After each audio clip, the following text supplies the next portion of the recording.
Da, da, da, da, da, da.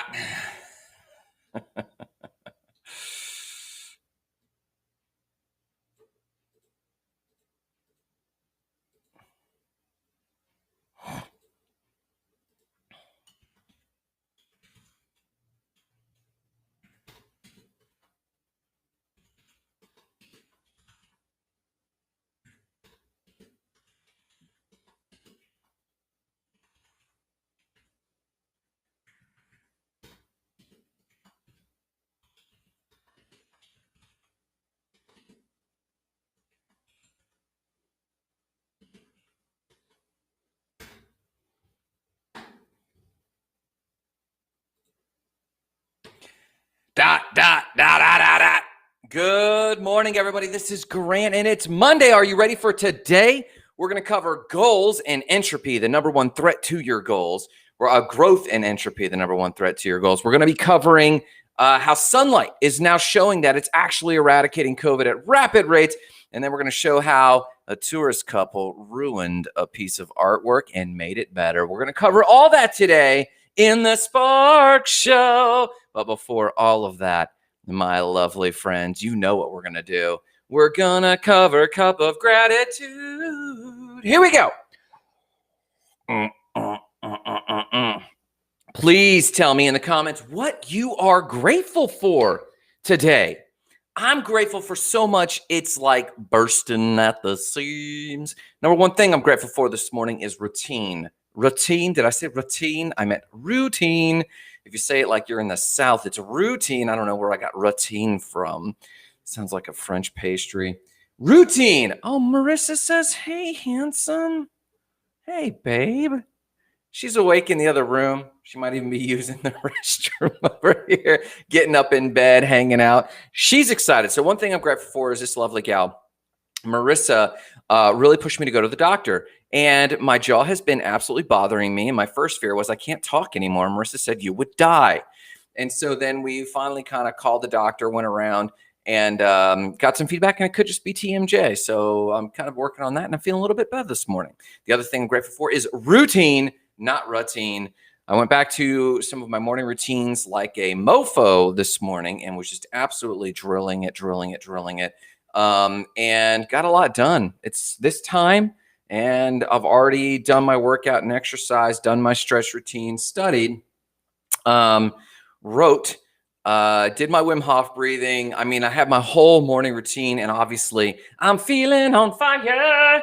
This boy is on fire. So I'm grateful for that. And then I'm just going to leave that up here so that everyone can see. And I can feel more and more handsome by the moment. So I'm just going to leave that up there for a little while. So I'm grateful for that. And then there was one other thing I was grateful for. I'm grateful. I'm grateful for Marissa's trip at Spark Explore. Just pet it right there. Spark Explore. Yeah, Marissa is going this Saturday with a group of awesome folks.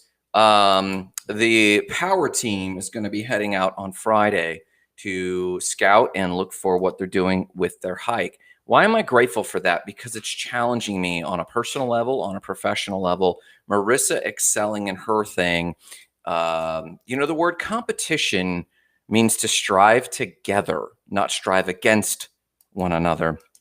And as Marissa keeps pushing her limits, as Adam and Brittany keep pushing their limits in Spark bookkeeping, I'm continually pressed to push my limits on Spark training and State of the Spark and Spark sites. And am I really able to deliver in those areas? So I'm grateful that so many people are doing so much good work around me. It is forcing me to keep my head in the game and keep pushing my own limits. So that's what I'm grateful for this morning. What are you grateful for this morning? Tell me, drop a line. Give me one thing. I'm grateful for my hair. Oh, Robbie Sampson. Robbie Sampson drops by to tell me, hey, handsome, as well. I think I'm just going to do this show so I can get compliments from influencers I know, like, and trust. Marissa, Robbie, who's next? Maybe we'll get DeSantis to come on. Hey, Robbie, pull a few strings. Get DeSantis to come on and tell me, hey, handsome. I appreciate that. Good morning, sir. I hope you're doing awesome this morning. So that's my piece of other news. Well, somebody else drops in and says, so grateful for my lovely wife. Let's see if we can see who it is. So grateful for my wife. That's Netza. Netza is also an awesome business influencer. If you guys don't know Netza, this guy grinds, man. This guy really makes it happen. I knew him a few years back, and I just kind of watched what he's out there doing. He's grateful for his wife, Sandy Rodriguez. And it's really important. I know, for example, Robbie has a powerful partner in his wife. I know that I would not be where I am without my wife. And especially when Marissa jumps in and goes, watch it, Robbie. I love it, man. I love you guys. I love this show. I love doing the morning show with y'all. And if I know Robbie at all, he's probably up doing Peloton this morning, or maybe does that at night. I don't know. But that is my bit of other news. I want to know. Oh, Robbie says, here we go. Robbie says, I'll have to make a call to Ron. Have a great day. Grateful for incredible man in my life, or the incredible men in my life. So this is what Robbie's grateful for. And if I know anything about Robbie, I see him out. He does run with a solid crew.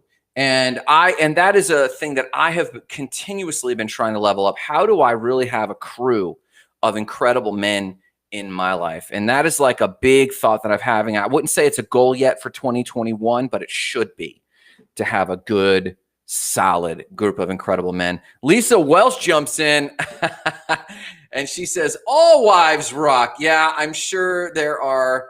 I'm sure all wives do rock in their own way. We're not excluding any wives. All wives rock. And I would even say in Lisa's case, she's building her thing. She's a wife, but she's often out in the forefront all the time, actually pushing their enterprises forward. So behind every great enterprise are good partners left and right. Husbands, wives, partners, spouses, whatever your partner is, you need them. And taking it further, you need your crew, as Robbie was pointing out this morning. You need your crew to really be behind you. So you got to have your spouse, you got to have your partner, but it also can't be only about the partner. So I'm grateful for this healthy reminder. Listen, what are y'all grateful for? You're bopping in, talking about how awesomely handsome I am. You're bopping in, talking about how great your wives are. I love it. Thank you, Netza. And then Lisa Welsh says, yes, her husband's out there delivering this morning.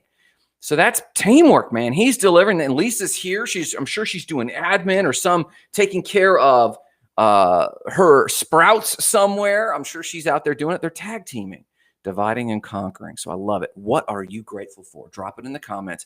Let's talk about other news. Here we go. So in other news this morning, and I'm going to have to ask for a pass on this piece of other news.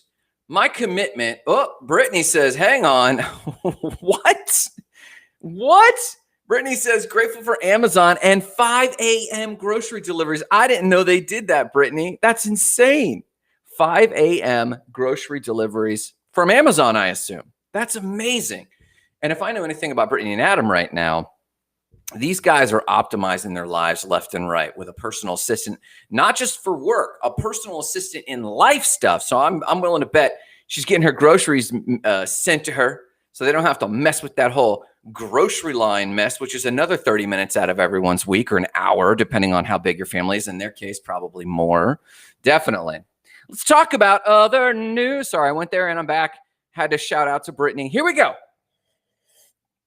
So the reason I need to pass on this piece of other news is part of my commitment with other news is not to drag you into anything that's supposed to be making divisive, anything that's political, anything that possibly makes this person disagree with this person and get into all that. So I've avoided COVID. I've avoided a lot of politics.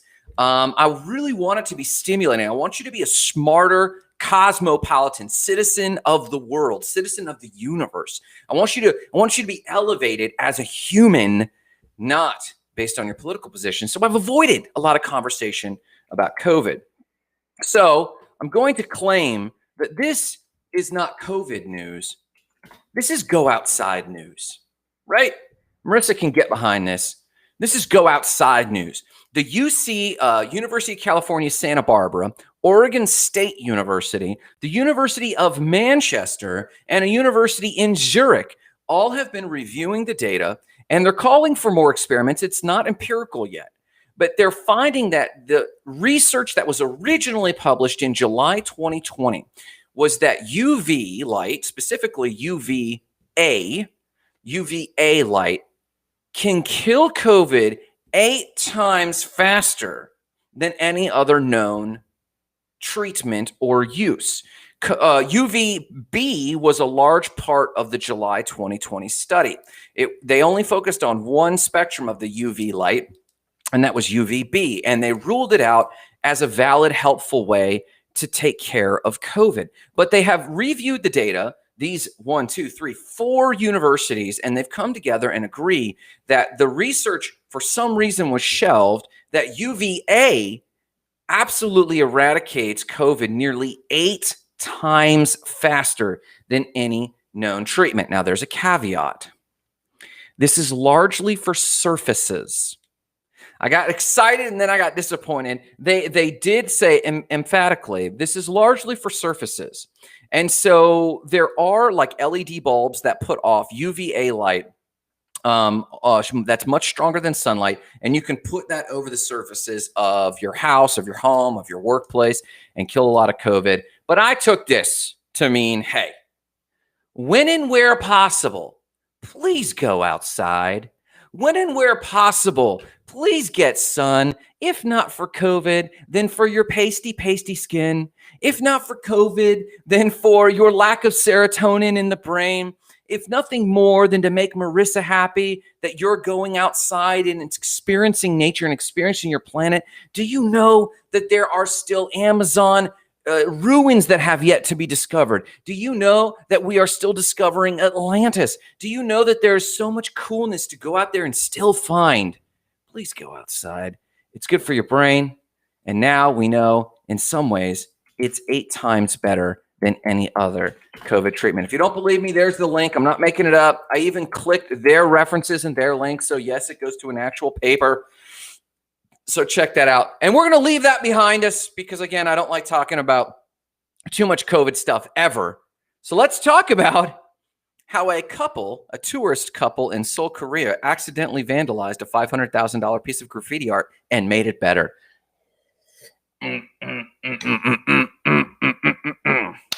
So yes, there is a street artist by the name of John One, Jonone, all one word. I guess the cool names like Banksy were already taken.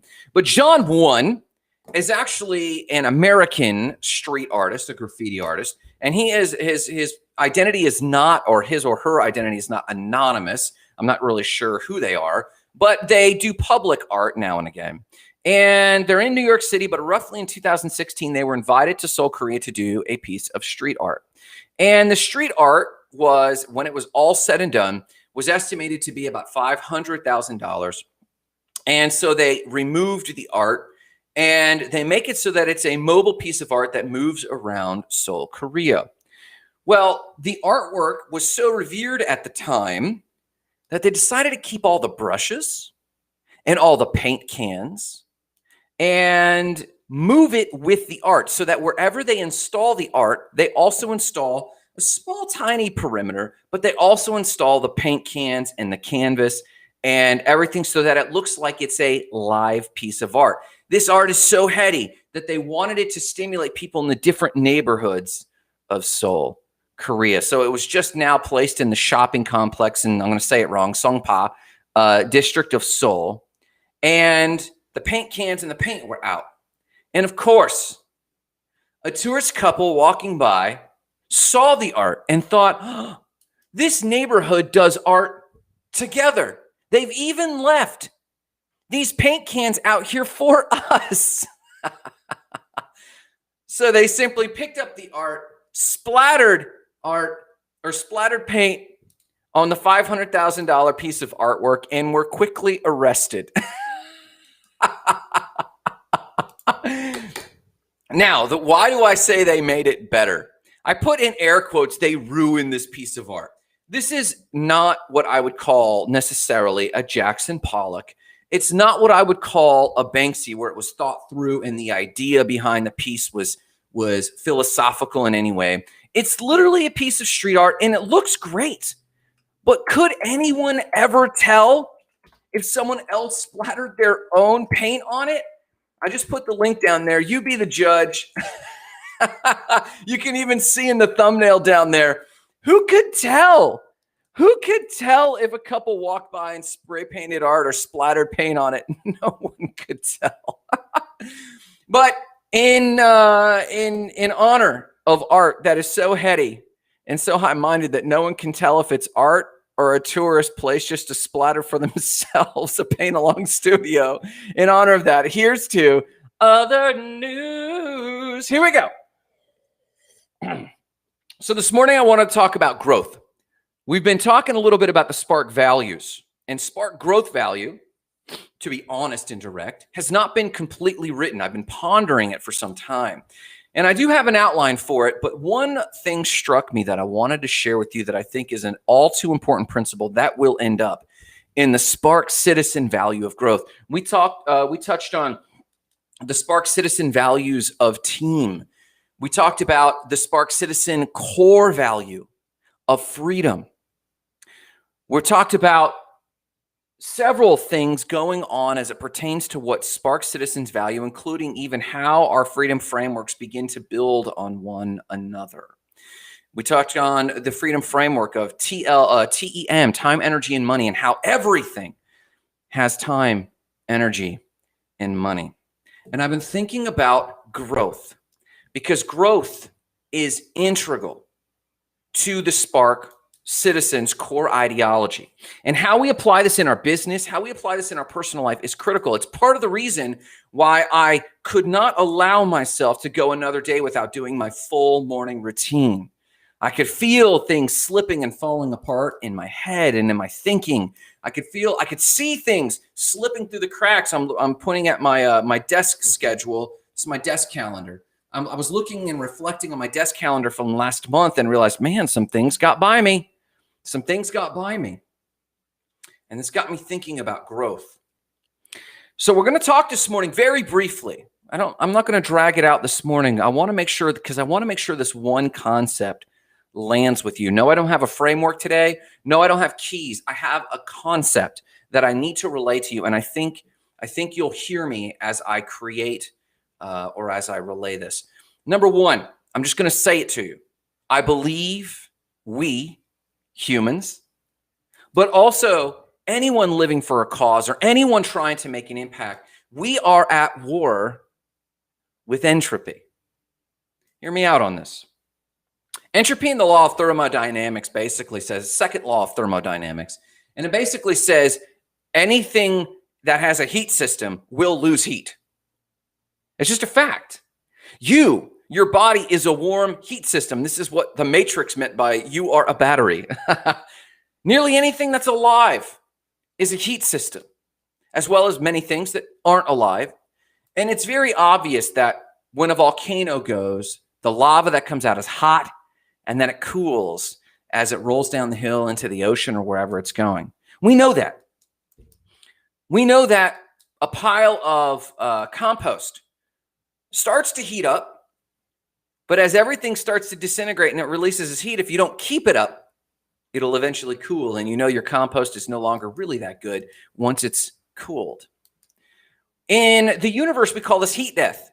It's a largely accepted concept in physics, especially astrophysics, that the universe will eventually go inert once all the heat that has been generated from the Big Bang to today, or whatever they're calling our origin, and it will slowly cool in the space between our heat systems, like suns and like planets.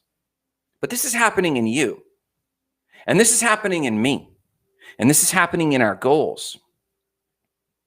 Our very bodies, our very atoms are heat systems. And think about all the radiation out there that can harm us. The heat system of our very body doesn't just happen at our heart level, it happens at our atomic level. And the radiation, because there is radiation coming from our bodies, is just tolerable enough to let us live for whatever the average is, 89 years, 83 years, something like that right now. There is entropy going on in your body. And as you go through life and hit your peak in your 30s or your 40s or whatever you consider your peak, and then slowly after that, you decline as you get older and older. And it's everything we can do from a fitness standpoint, from a health standpoint, to stand up tall and remain limber so that at least physically, we continue to get better and better. We know this even about our bodies, that there's a bit of entropy, that if we're not careful, our bodies will rust. But I present for your consideration that the bigger tragedy, the bigger threat, is the entropy in your mind around your goals. If entropy is our atoms slowly losing heat and disseminating and slowly settling like the sediment at the bottom of a river, think about your thoughts and your dreams. Too much social media is entropy for your thoughts. Too many distractions, jumping your attention too quickly is the entropy of your focus and your attention. And all this heat energy and all this focus gets disseminated if you're not careful. Entropy is at work in your mind and in your goals, disseminating your effort to nothing. This is why it's important for growth, and we're going to get to that. Time is getting away from you. You know, when you were young, you had all the time in the world and you ran around outside and generated a lot of heat, generated a lot of energy. You were growing. And when something is on the front end of life, they're in growth. But as we said, you peak. What happens when you peak? If you're growing, as you're moving towards your peak, what are you doing as you're moving away from your peak? We could say dying. And that's when the philosopher, a person, starts thinking, oh, well, everyone's always dying. You know, you can't convince a kid 6, 7, 8 who's running around outside, screaming their head off, hanging out in the trees. She's playing with her friends, playing in the river. You can't convince her she's dying. It's only when you start talking to 38, 39, 40, 45-year-old people that, oh, well, we're all always dying. That's the entropy of your mind, my friend. Yes, it's true. Yes, it's accurate, but a lot of things are true. Your ability to achieve huge goals is connected to the management of your energy. I've always heard it said you can't manage time, you only manage yourself, and really you only manage your energy, which is finite in terms of time. You only have so much energy in a day before you crash. And you have to take a nap or you have to go to bed. And then you only have so much time in your life, which you can't guess. So as you approach your middle life, around your business, around your fitness, around your relationships, around your spirituality, if you took inventory, would you say honestly, you're suffering from the decline, or you're suffering or you're growing in improvement? And hear me on this one final point, or on this one point, and then we're going to talk about growth briefly. You know, Adam and Brittany brought to me once the concept of trends as it pertains to your business. No one data point can make or break your business. It's the trends that you need to be concerned about. You need to have your full focus on your trends. How are your trends? I don't care what your numbers were last week. What were your numbers the week before that and the week before that and the week? How are your trends? And if anything, I am highly remiss to not track my trends, which dropping the tracking of trends is its own form of entropy, the system falling apart. Adam and Brittany taught me in business, and they learned it from their management training, that if you are not growing by 5% a year, you are barely keeping ahead of business entropy. You see, growing at neutral, at zero, is falling behind, because in entropy and thermodynamics, there is no neutral. There is no middle ground. You can't say, hey, we're going to rest here for a while. Oh, you mean decline? Because the efforts of man going like this, the efforts of nature going like this, and if you are in neutral, you're getting, I won't say left behind, you're getting sucked into the natural cycle, which is to begin to disintegrate. When you hear the word entropy and you hear heat loss, think of something radiating until it's no longer radioactive. It's inert. It's neutral. When you are at zero neutral with your business growth, at zero neutral in your relationships, at zero neutral in your fitness, at zero neutral in your spirituality, you're not just holding steady, you're declining until you will become inert. A lot of people think in today's life, it takes a lot of energy to catch up to the pace of life. Yeah, it does. It takes a lot of energy to keep up with my trends. Yeah, it does. It takes a lot of energy to keep up with my fitness. Yeah, it does. Yeah, that's called life. It does take a lot of energy. And the moment that we are no longer able to imbue our intentionality into our bodies, we could call it death. The moment we die, the moment we can no longer place our intentionality into our limbs, you have permission to give in to entropy. But until that moment, I hope to imbue in you the solution to this entropy. The solution to this entropy is growth. Growth and human growth, I believe, is the only known antidote to the entropy of your goals.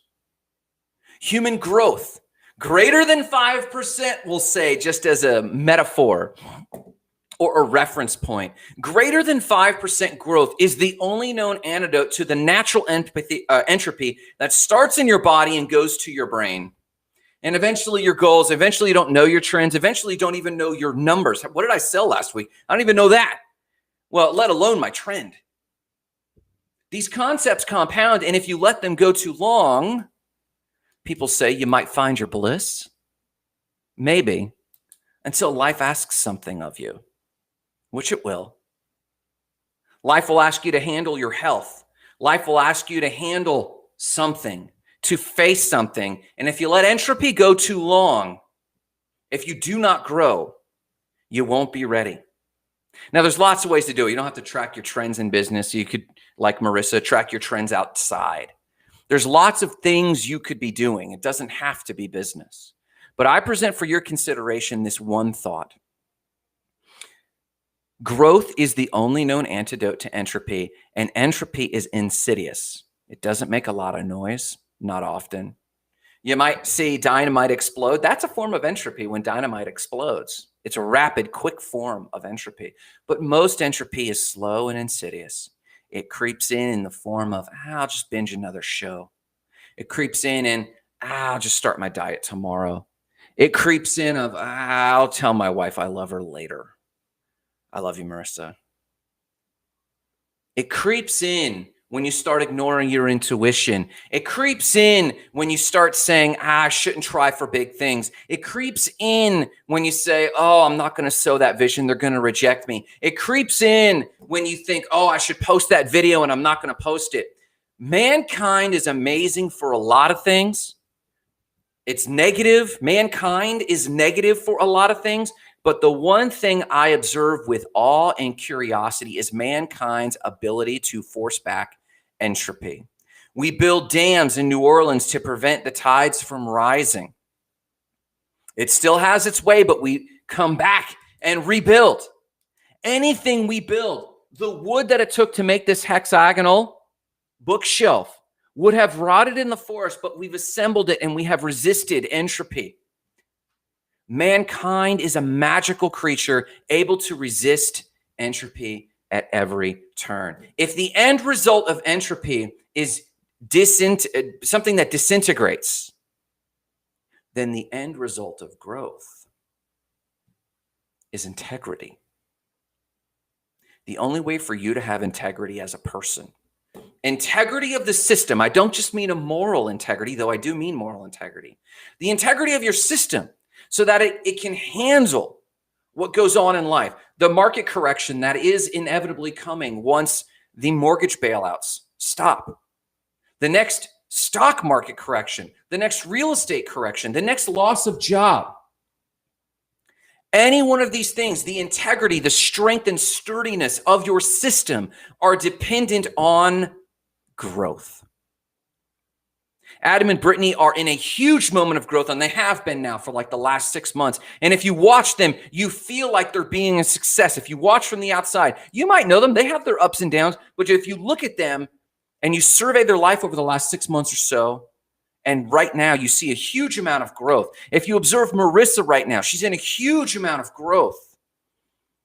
I don't know what they're growing into, but I know because of that growth and the principle of growth, they are more resilient. Their systems have more integrity. They're sturdier for what may come. And as such, they're more people of their word today than they ever have been.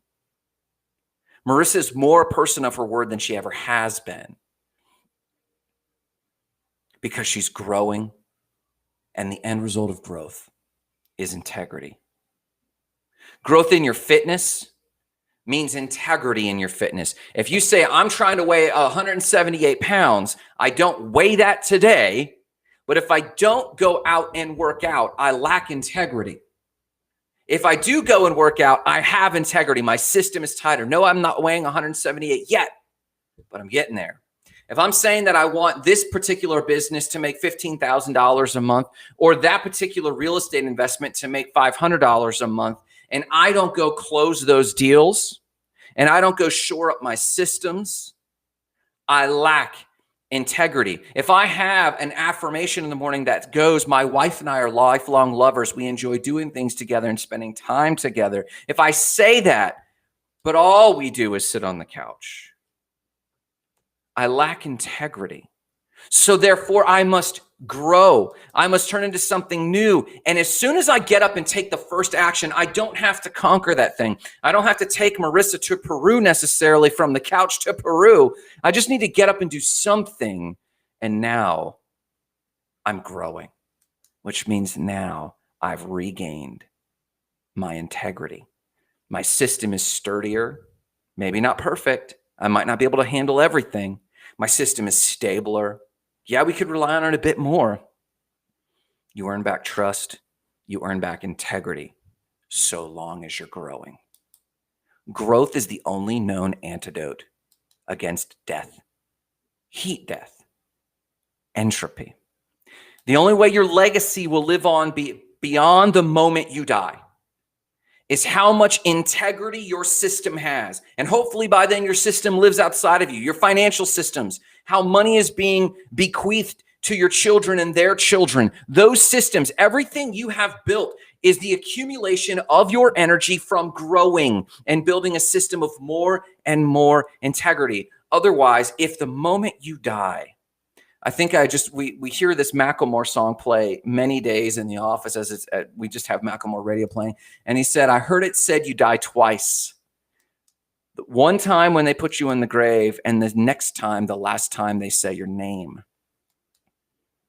It's not about fame in this principle. I'm not sharing that to talk about fame. I'm sharing that to talk about the parallel. The last time that your principles are shared is the second time you die. The last time your teachings to your children are relayed is the second time you die. If you want to leave a legacy, and I'll end with this, the one legacy I remember most, I remember this, a person who grew and grew and grew right up until the moment they died. Bud Hollowell just grew and grew and grew. He was ever growing. He had fewer and fewer fixed ideas and more openness. He had fewer and fewer dogmas and more principles manifesting in his life. He grew and grew and grew, and he grew so much that he outgrew his body. He outgrew his body, and I know this because several people affirmed that they had a similar experience as mine. But the moment that Bud passed from cancer, his body couldn't keep up. I was outside working out, and I had a sudden conscious awareness that he was with me, no longer of this earth and in the world. He came to mind suddenly. And several other people had this. This is what it's like to have a system of a heated system, a thermodynamic system of so much growth that when the body gives up, it releases because it has nowhere else to go. Why is it called State of the Spark? Why do we talk about sparking your vision, igniting success, exploding significance, and radiating purpose? Because we're here to grow things. We're here to build things. First ourselves, then the world, then the people around us, and then hopefully a civil society, a group of citizens, non-location nation of people who are radiating purpose. This is a Spark core value, because growth, without having to fight back the hordes of satanic entropy, the insidious calls of distraction, without having to fight and thrash against them, you can overcome all of them by growth. Pick up a book. Write a book. Brittany, I'm talking to you. Create something new. Paint a painting. Write a story. Do a live and share your ideologies. Do something, do anything to grow. That's my message to you today. I hope you got something out of it. I hope your week is full of growth. I hope you have a system that's so energized and static, full of electricity that you can hardly stand it. Listen, if you need any help at all, always visit stateofthespark.com to find out what are their latest tools and training available to you. If you just want to talk about things, visit us at the Facebook Goals and Gratitude group. But no matter what you do today, remember the mission: igniting lives of explosive significance, starting with your own. Have a great day.